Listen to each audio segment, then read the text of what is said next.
Um, we're going to go through the PowerPoint. So I moved. There we go. I moved your quiz to tonight. So if you didn't do it, it was tonight because I wasn't here yesterday morning. I had completely forgotten that my little boy had his 15-month checkup yesterday morning. So we had to go see his pediatrician and whatnot. And I forgot because I had every intention of lecturing yesterday morning.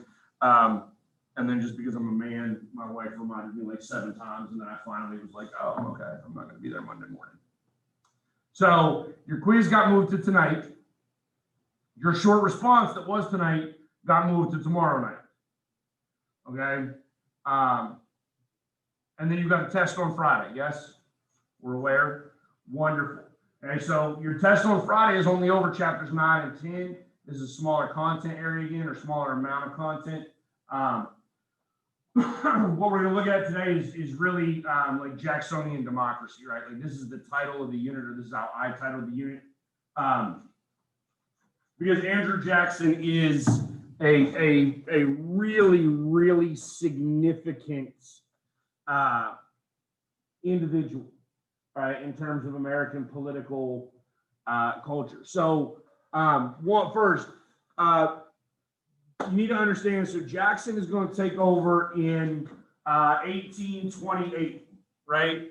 And we talked about this at the end of the last chapter, briefly, right? Like we talked about this idea at the end of the last chapter that Jackson sort of feels like he got cheated out of the presidency in 1824, okay?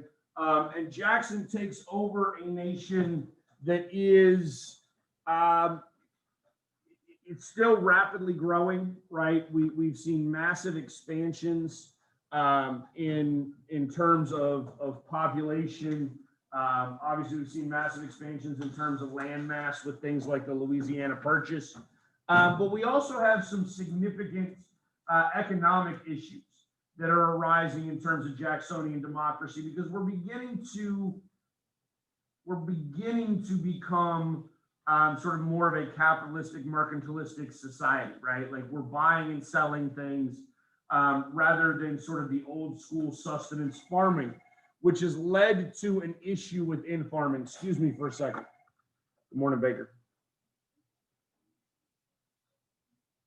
Thursday? Yes. Yeah. Yeah, so if you have a kid that's not here today, they can vote tomorrow. No, dude, this is America, man. America, they don't want to vote. They don't have to. In America, only like, hey, look, in midterm America, only like 30% of people vote. Shoot, in primary America, only like 15% of the people vote. That's why when I take over as like mayor, I'm going to shift my voting to like the primaries, so that way people don't know that I'm running for re-election and I can just consolidate my power. Yeah, that only works for like mayor, but whatever. But if I become governor of Texas, then I'll do it I'll do it on the midterm year rather than like the presidential year, so fewer people will vote. And then eventually I will secede from the union and become my own dictator. My goals in life right there, brother. All right. Gotcha. Bye. Okay, sorry. When we're done with this, you're actually going to go and vote for president of the United States today. We're holding mock elections today, but I got to get through this first because I need that computer for y'all to vote on. All right. So Jackson is a war hero. He's a veteran. He was a general. He was a highly regarded military man. Many people credit him with sort of the victory in the War of 1812. Because the last battle in the War of 1812 is the Battle of New Orleans, which took place in early 1815, despite the fact that the Treaty of Ghent was signed in December of 1814. So the battle really didn't matter, but whatever. Jackson also depicts himself as the common man. He is not the sort of elitist that we've seen running the United States. So again, he's president number 7, right? Our first 5 are founding fathers. Number 6 is the son of a founding father. like we have on some level, we've already created sort of an elite democracy prior to Jackson's victory in the presidential election, which is part of what makes Jackson a very polarizing figure. And I think I told you at the end of our last chapter in our lecture, there are a fair number of parallels between Jackson and Trump, right? So if you want to try to understand sort of Jackson at the time, it was a very nationalistic sort of ideology, very much like a pro-American ideology, very much a sort of us versus them. I'm one of you, I'm a commoner, versus all of these sort of elitists. Okay. Some appointment aspects within Jackson. So Jackson is a big proponent of the spoil system. And so Jackson is actually going to engage in a number of behaviors in terms of appointing sort of political, what's the word that I'm looking for? Like friends, people that worked with him, colleagues, right? Like other people within the Democratic Party. Like he's going to appoint them to much of the bureaucracy, right? And get rid of sort of bureaucrats that are predominantly bureaucrats, right? So he wants to have a whole bunch of politicians sort of running the government because you understand that those politicians are more loyal to him than to the government itself. You get that concept? Again, that's another one of our sort of similarities with Trump, right? Like Trump is trying to, and you can argue whether or not Trump's right or wrong in this, I don't really care, but Trump is actually actively sort of trying to decrease the authority of the bureaucracy and the authority of like career bureaucrats who have worked for government like their whole lives. Because that's like, if you're into like the conspiracy theory stuff, like that's the deep state, right? Like if you understand like the deep state that's actually pulling all the strings behind the scenes, that's career bureaucrats. Like that's the deep state because they're not elected. They basically get their job, they keep their job forever. And ultimately they're looking at sort of furthering their own influence and authority and power, right? That's sort of the idea behind it. But the spoil system allows him to take his political supporters and appoint them to these various positions. And we'll talk about the spoil system more later on because it's ultimately going to become wildly problematic. Jackson does sort of want to increase suffrage, right? So the idea of having sort of more quote unquote commoners being able to vote because it's ultimately going to benefit him. Again, Jackson is a very polarizing figure. So this is sort of a depiction of, it's supposed to be like a mockery of sort of Noah's Ark with like everybody going to the White House, and it goes against sort of this elitist ideology that we believed in. As far as his presidency goes, Jackson's going to drastically increase the power of the presidency. In fact, Jackson, just as an example here, Jackson vetoes more legislation than all 6 presidents before him combined. Okay, so what that means, just to put that in perspective for you, right? We enter into a presidential system, right? Our constitutional democracy begins in 1789, right, with George Washington. And it goes until 1829 with the inauguration of Jackson, right? So that's a 40-year window, right? 40-year window. And Jackson, in his 8 years in office, vetoes more legislation than those 40 years prior combined. And he's still one of the leading vetoers in the history of the United States. Jackson also, because Jackson was not really a shrewd politician. Again, sort of a similar comparison to Donald Trump. When Jackson gets into the White House, when Jackson really gets into politics, he's sort of out of his depth. He doesn't fully understand how politics works. And so he ends up with some fairly significant issues. The Petticoat affair is actually an issue within his own cabinet, in which John Eaton, who is the Secretary of War, because I don't think it was called Secretary of Defense yet, I think it was still called Secretary of War. His wife was basically shunned by other prominent peoples in DC because she married Eaton, I want to say like 3 months after her husband committed suicide, her first husband committed suicide, which is rather scandalous. Like, just so you understand, if your spouse dies, you should wait longer than 3 months to remarry. If you only wait 3 months, people are going to have a lot of questions about what you might have been doing before your spouse actually died. I'm just saying. Okay?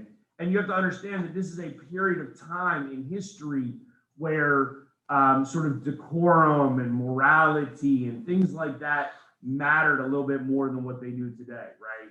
Like today, you cheat on your first wife and you cheat on your second wife and you cheat on your third wife and you can still become president of the United States. Because that's what we have, right? So the Petticoat affair is basically sort of squabbling. And again, like I said, comparison here to Trump, right? You have some conflict within the bureaucracy, within the cabinet members. So Eaton doesn't get along with Calhoun, who's the vice president, and Van Buren, who's the Secretary of State, is sort of stirring the pot with all of this, trying to make it a bigger sort of idea. There's a fair amount of attempt at infrastructure improvements around this time. So again, as we begin to get more capitalistic and mercantilistic, like we need roads, we need railroads, we need telegraph lines, which will eventually become telephone lines, right? Those sorts of things. Jackson will actually veto a lot of these spending proposals for Congress and argues that it's the state's responsibility, right? That the state should oversee infrastructure improvements within their own states. Jackson is obviously is a war veteran.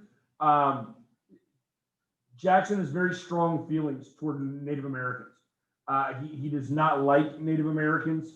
Obviously, he fought against them while he was in the Army. And he actually engages in policy. Like Jackson is the result of the Trail of Tears, right? The Trail of Tears is the implementation of Jackson's policy to remove the Cherokee Nation from Georgia and march them all the way to Oklahoma. The Supreme Court actually tries to sort of take Jackson on in this regard. The second case up here, Worcester v. Georgia, or however you say this, the Supreme Court essentially says that you have a treaty within the Native American community that needs to be honored by the United States government, and therefore the natives can stay on this land that they'd already negotiated.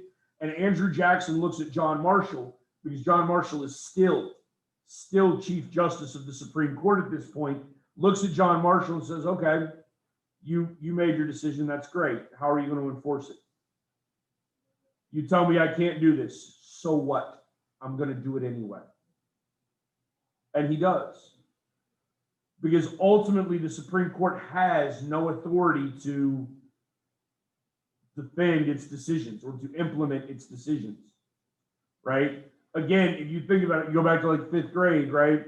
Congress makes laws, the Supreme Court interprets laws, and who enforces them? the executive branch, the president. So when the Supreme Court says, hey, we've interpreted this to say that the Native Americans can stay on this land that they negotiated a treaty with many years ago, Jackson is the one who would have to enforce that. But Jackson's like, no, I'm gonna do my own thing and I'm gonna kick them off the land. And again, this is part of that significant expansion of presidential power for Andrew Jackson as well, right? This is just some images here of removal, right? And so you'll notice that this is, well, hold on. Yeah, not quite all of this up here, but cap it roughly around here. Like this is present day Oklahoma. Because Oklahoma is where a lot of them get moved from, the Seminole, the Cherokee here in northern Virginia, or excuse me, northern Georgia, and in that little Appalachian Mountain range. But a lot of them are going to get moved, and we give them new land, which is not going to last for very much longer either, right? You probably learned about the Trail of Tears. You've probably seen sort of the depiction of it. These wagon trains. I forget the number, but there's the number of Native Americans that died on this trek is, I mean, it's catastrophic. The conditions obviously weren't great, and the soldiers, again, because this policy is carried out by the United States Army, and the Army has been at war with various Native American tribes for decades now. There's a lot of animosity. There's a lot of hostility within the Army. Because I can tell you as a veteran, right? Like these guys weren't differentiating between like the Cherokee tribe and the Seminole tribe, right? Like if they lost a friend in any battle with any Native American group, they're just lumping all Native Americans together, okay? And so the sort of behavior there, the implementation, I mean, the policy itself is sort of terrible, but the implementation of the policy becomes even more brutal, right? It's bad enough that we're stealing their land yet again, but then the manner in which we implement that policy is really, really bad. The only thing I can think of that's sort of on par to it is from World War II with the Bataan marches in the Philippines. The Bank War, this is rather significant. Jackson inherits the Second National Bank of the United States. Right, so we created the Bank of the U.S., and then we let that sort of die, and then we created the Second Bank of the U.S., and Jackson's going to inherit that, and Jackson doesn't like the Bank of the U.S. Again, he sees that as sort of elitist. That those are the people that control wealth, that control money, that control economic opportunity. Jackson is not a fan. Okay, Congress is going to try to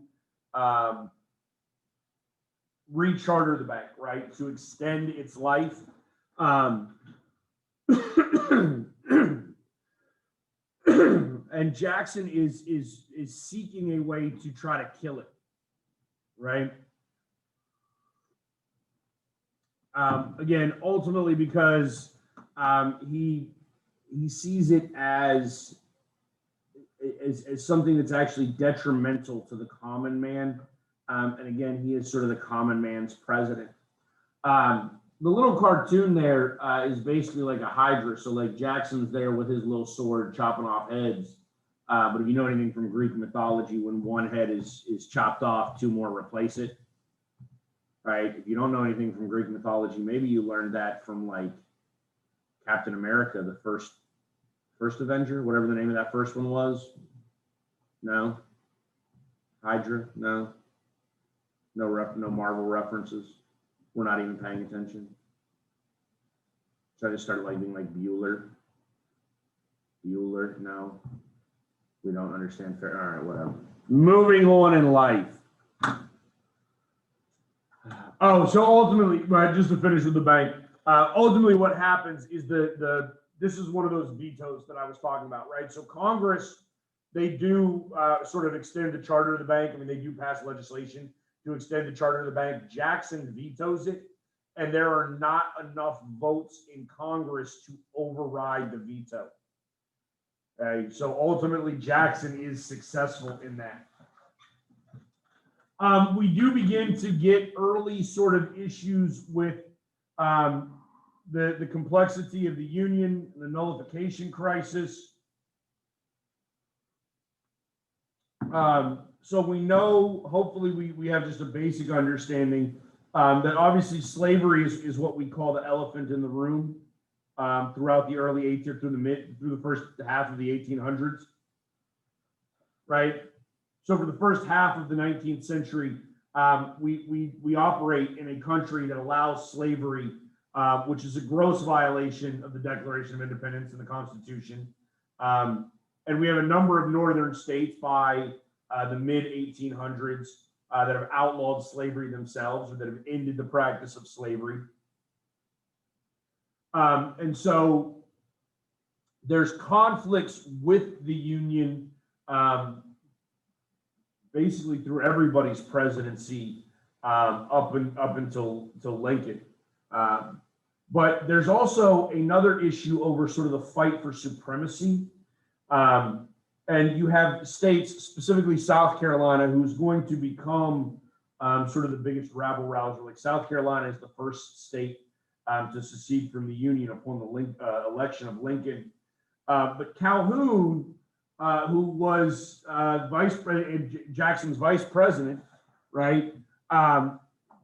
Calhoun basically decides that the state of South Carolina does not have to abide by like federal law, right? That they're going to nullify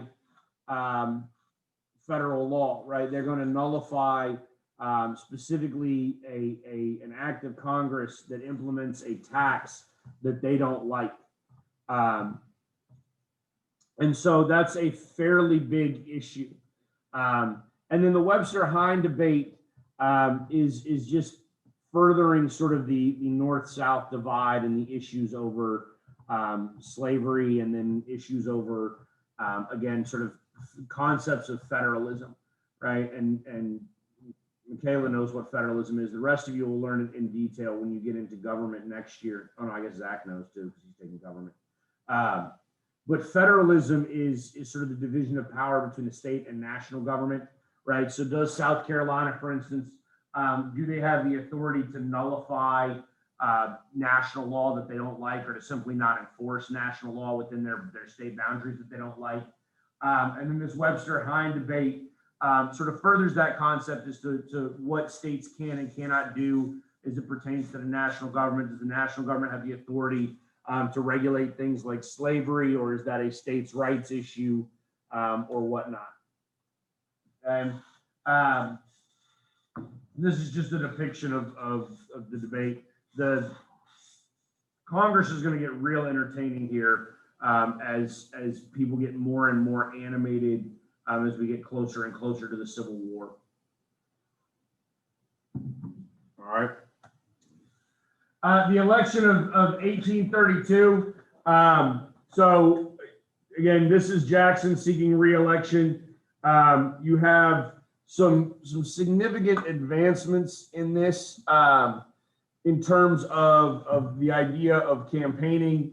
Again, I think I told you that Jackson's the first guy that really campaigns for the presidency, right? He's the first one that really actively seeks the office of the president of the United States.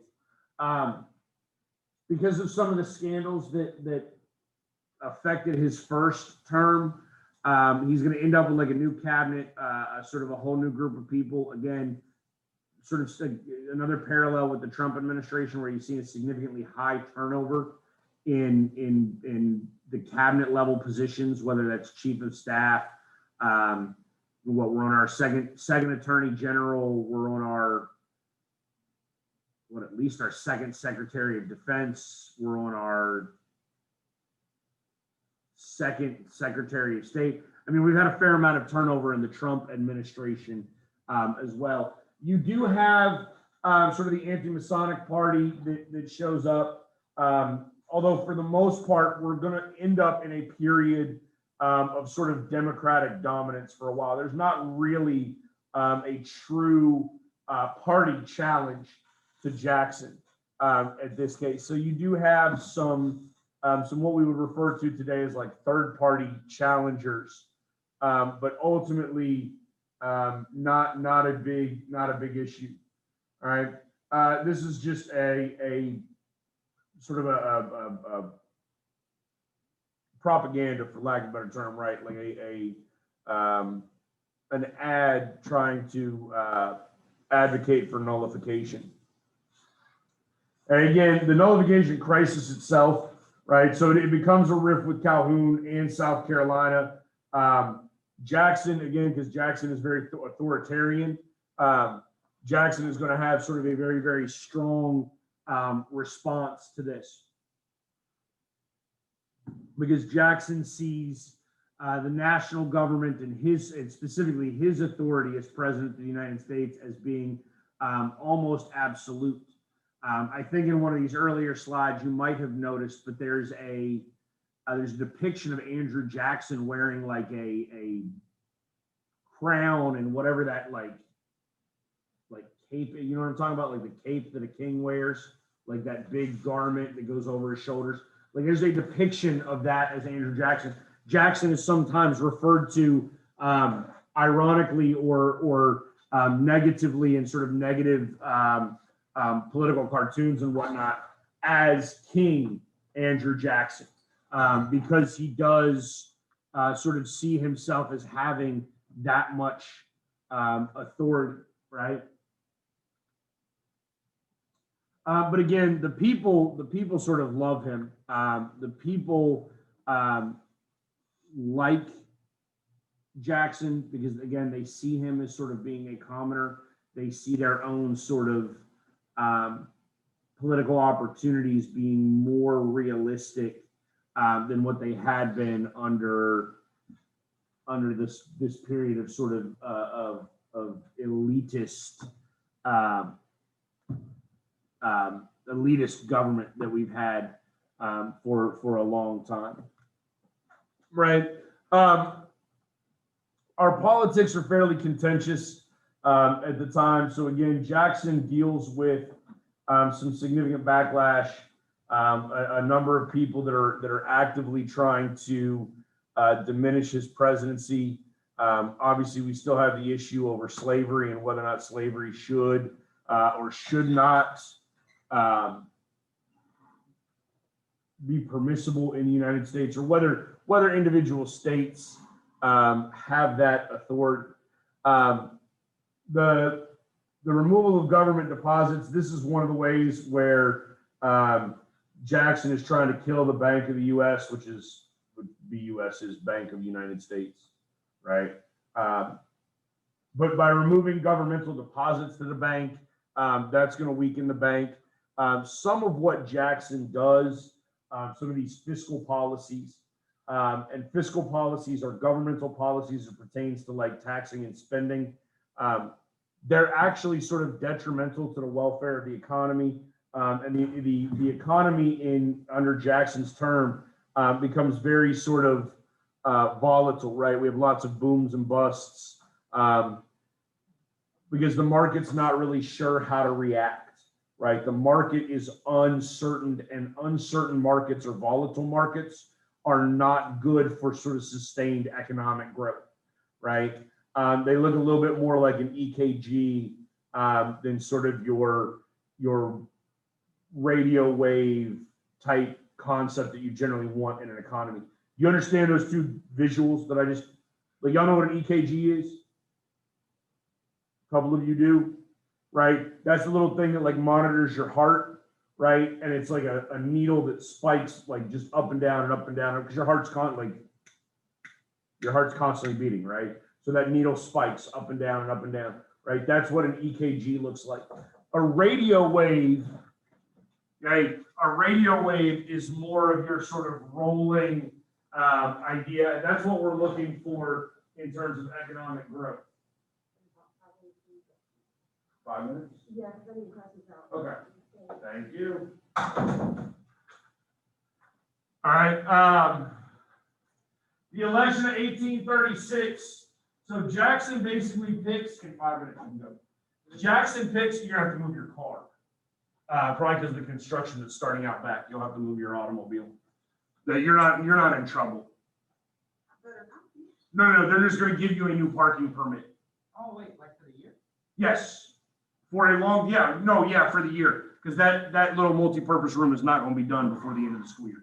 Okay, so the election of 1836, you do get the Whig coalition. That's gonna be a very, very short-lived political party. It lasts like 3 elections and then they're done. Van Buren was Jackson's Secretary of State, and he is going to be voted in as President of the United States.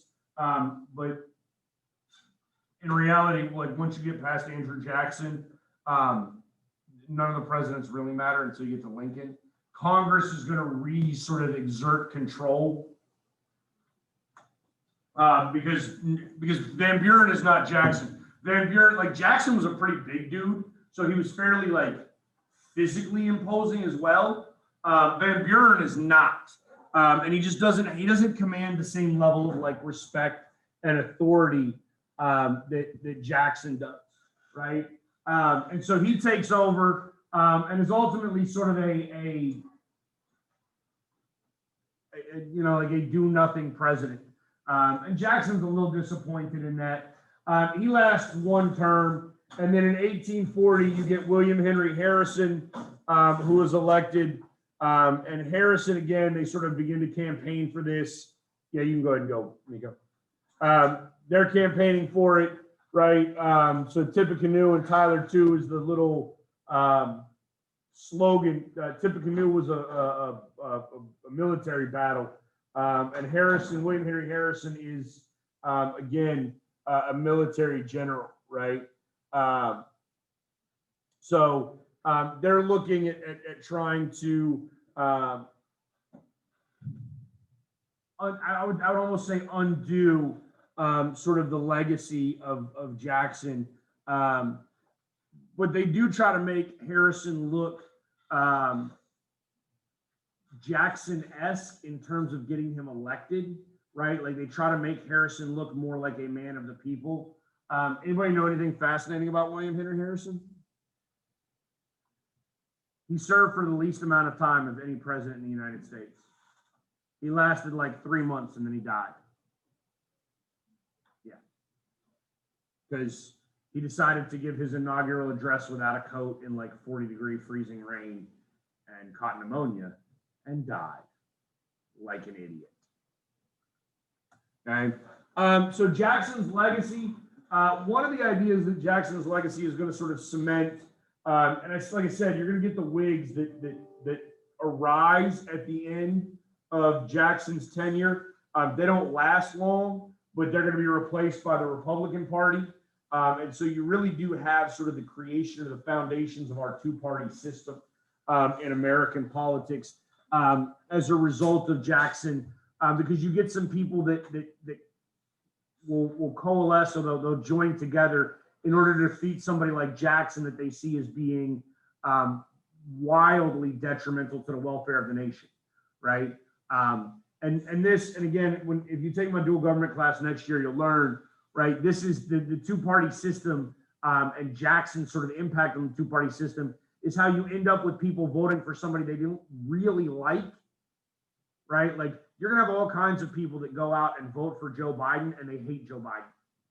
Like they're plugging their nose and voting Biden because they think Donald Trump is like Satan or whatever, right? They think Donald Trump is somehow substantially worse. You had a whole bunch of like Christian Republicans in 2016 that held their nose. They plugged their nose and voted for Donald Trump because they thought Hillary Clinton was significantly worse, right? That's sort of what ends up happening in the 2-party system. And Jackson brings about that because he's a very polarizing figure. And a whole bunch of people hated Andrew Jackson, right?